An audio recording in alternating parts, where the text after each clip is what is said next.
বিসমিল্লাহির রহমানির রহিম। আমি আজ সমাধান করব SSC general math Chattogram board 2024 এর সৃজনশীল অঙ্ক 8 এর ক ও খ নম্বর অঙ্কের। 8 এর ক ও খ নম্বর অঙ্কের সমাধান করব আমি ভিডিও 1 এ, এবং ভিডিও 2 তে আমি 8 এর গ নম্বর অঙ্কের সমাধান করব। এখন আমি ধারাবাহিকভাবে এই 8 এর ক ও খ নম্বর অঙ্কের সমাধান করব ইনশাআল্লাহ। 8 এর ক নম্বর অঙ্কের সমাধান দেওয়া আছে cot into 90 degree minus theta equal to √3, বা এই যে cot into 90 degree minus theta, ঠিক এর স্থানে আমরা এখানে tan থিটা লিখতে পারি ইকুয়াল টু এই যে √3। আবার এখানে যদি tan দিয়ে এই অংশ থাকতো তাহলে cot থিটা লিখতাম।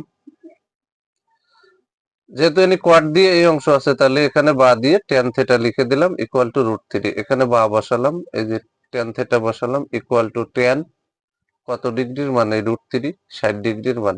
tan আর tan এ উঠে গেল, অতএব থিটা ইকুয়াল টু 60 ডিগ্রি। এটা হচ্ছে অ্যান্সার, ক নম্বর অঙ্কের সহজ সরল সমাধান। এবার আমি খ নম্বর অঙ্কের সমাধান করব। খ নম্বর অঙ্কের সমাধান দেওয়া আছে cos theta equal to m minus cot theta. এখানে একটু সাজাই নিতে হবে, অতএব দিয়ে এই যে মাইনাস cot থিটা ডানি আছে, বামে আনলে প্লাস cot থিটা হবে। এখানে প্লাস cos থিটা আছে, এই যে plus cos theta equal to এই যে m বসাই দিলাম। তাহলে আমরা এই অংশ সমান m পেয়ে গেলাম। ও cot theta equal to n plus cos theta. তাহলে এখানে অতএব দিয়ে এই যে cot থিটা বসাই দিলাম, ডানে প্লাস cos থিটা আছে, এখানে মাইনাস cos থিটা বসাই দিলাম ইকুয়াল টু এই যে n টা বসাই দিলাম। এখন আমরা এই অংশ সমান m পেয়ে গেলাম, এই অংশ সমান n পেয়ে গেলাম। এখন এখন m square minus n square equal to, তাহলে m এর স্থানে আমরা এই অংশটা বসাবো, তার উপরে স্কয়ারটা বসাই দিলাম, এই মাইনাসটা বসাই দিলাম। n এর স্থানে আমি এই n এর মানটা এই অংশটা বসাই দিলাম, তার উপরে এই যে স্কয়ারটা বসাই দিলাম। এখন বা দিয়ে এই অংশটা সরাসরি বসাতে বসাতে আসবো, এই যে অংশটা বসাই দিলাম ইকুয়াল টু কোয়ার্টারে এ ধরবো, কসরে বি ধরবো, তাহলে a plus B whole square minus a minus B whole square. এর সূত্রের গোড়ার অংশ হচ্ছে 4ab। যেহেতু আমরা কটকে এ ধরেছি, কসকে বি ধরেছি, তাহলে 4ab। এখন বা দিয়ে এই অংশটা এখানে বসালাম, এই অংশটা আবার এখানে বসালাম, বসাই উভয় পক্ষকে বর্গ করে দিছি, উভয় পক্ষকে বর্গ করে দিছি। এখন বা দিয়ে এই যে অংশটা আবার বসাই দিলাম ইকুয়াল টু স্কয়ারটা 4 এর পরে আছে, তাই 4 4 16, স্কয়ারটা কোয়াট কস উভয়ের পরে আছে, সবার পরে দিয়ে দিলাম।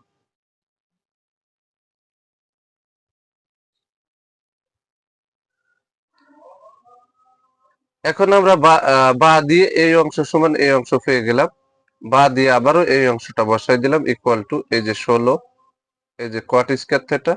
এবার কস স্কয়ার থিটার সূত্র আছে 1 মাইনাস সাইন স্কয়ার থিটা, সেটা আমরা বসাই দিলাম। বা দিয়ে এই যে এই অংশটা উপরের অংশটা বসাই দিলাম ইকুয়াল টু এই যে 16, এই যে গুণ।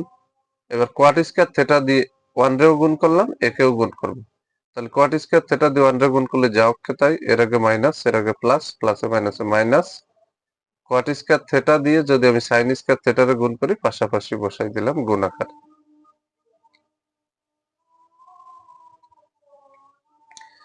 বা দিয়ে আমরা এই অংশটা আবারও বসাই দিলাম ইকুয়াল টু এই যে 16 গুণ। এখন এই যে ব্র্যাকেট ব্যবহার করছি এখানে, এই যে কোয়াট স্কয়ার এখানে বসাই দিলাম, এই যে মাইনাস বসালাম। কোয়াটের সূত্র হচ্ছে কস বাই সাইন, এখানে স্কয়ার আছে তাই স্কয়ার বসাই দিলাম, গুণ হচ্ছে এই যে সাইন স্কয়ার। এই সাইন স্কয়ার এই সাইন স্কয়ারে কেটে গেল। তাহলে আমরা এখানে কিন্তু বা দিয়ে এই অংশ এই উপরের অংশটা সুন্দর করে বসাই দিলাম ইকুয়াল টু এই যে 16। এখন আমরা এখানে ব্র্যাকেটের ভিতরে পেয়েছি কোয়াট স্কয়ার থিটা, এই যে মাইনাস এই যে কস স্কয়ার থিটা পেয়েছি। এখন কিন্তু এখানে আমরা সূত্র লিখতে পারি। এখানে যদি আমরা সূত্র লিখি,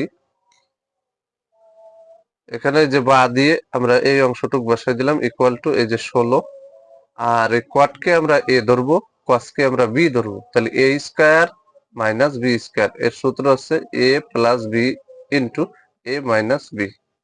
এখন ডান পাশে এই কট থেটা প্লাস কস থেটা এর স্থানে এম বসাবো, আর এর স্থানে কট থেটা মাইনাস কস থেটা এর স্থানে এন বসাবো, তাহলে আমরা এখানে পেয়ে যাবো হচ্ছে 16 mn। আমরা পরবর্তী লাইনে পাবো, তাহলে এই অংশ সমান আমরা এই পাশে পরবর্তী লাইনে পাবো 16 mn। এই যে বা দিয়ে আমরা M square minus N square তার উপরে হোল স্কয়ার আছে ইকুয়াল টু এই যে 16 mn পেয়ে গেলাম। এখন অতএব অঙ্কে কিন্তু এই এই অংশ সমান mn দেখাতে বলেছে, তাহলে আমরা এখানে কিন্তু এখানে আছে 16, আর এখানে কিন্তু হোল স্কয়ার শুধু M square minus N square এর পরে আছে এই হোল স্কয়ারটা। এখন যদি এই 16কে আমি বাম পাশে ট্রান্সফার করি, তাহলে ব্র্যাকেট দিয়ে তার উপরে যদি এই পাওয়ারটা রাখি, তাহলে 4 4 16, এখানে কিন্তু 4 হবে। তাহলে M square minus N square ভাগ 4, এই 16 রে আমরা বাম পাশে যদি নিয়ে আসি, এখানে ডাইরেক্ট 16 লিখলে 16 গুণ 16 হবে, যেহেতু এখানে 16 আছে, বাম পাশে যখন নিয়ে আসলাম তখন কিন্তু ভাগ হয়েছে, কিন্তু এই 16 বসানো যাবে না, যেহেতু এখানে স্কয়ার আছে। তাহলে এখানে 4 দিয়ে দিলাম, দিয়ে এখানে সুন্দর করে স্কয়ার বসালাম ইকুয়াল টু ডান পাশে কিন্তু mn আছে। এখন যদি আমরা এর মতো বানাতে চাই, তাহলে এই স্কয়ারটা আলাদা করে এম স্কয়ার মাইনাস এন স্কয়ারের উপরে যদি দিয়ে দিই, দিলে হোল স্কয়ার হয়, আর স্কয়ারটা 4 এর পরে মানে 16ই আছে। কিন্তু যেহেতু আমরা এই 16কে ব্র্যাকেটের ভিতরে ব্যবহার করছি, এই স্কয়ারটা উপরের অংশের ভিতরেও আছে, নিচের অংশের ভিতরেও আছে, সমান mn। আর অঙ্কে কিন্তু এই অংশ সমান এই অংশ দেখাতে বলেছে, তাই এখানে শুড লিখে দিলাম। যদি আমার এই ভিডিওটি আপনাদের ভালো লাগে, অবশ্যই ভিডিওতে লাইক কমেন্ট শেয়ার করবেন।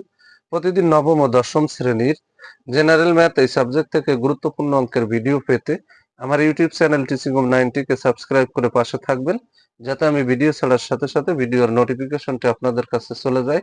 আমার এই সেম ভিডিওটি যারা ফেসবুক থেকে দেখবেন, তারা অবশ্যই ফেসবুক প্রোফাইলে ফলো দিয়ে রাখবেন, যাতে ভিডিও ছাড়ার সাথে সাথে ভিডিওর নোটিফিকেশনটি আপনাদের কাছে চলে যায়। সবাইকে জানাই আমার অন্তরের অন্তরস্থল থেকে সালাম। আসসালামু আলাইকুম ওয়া রাহমাতুল্লাহি ওয়া বারাকাতুহু।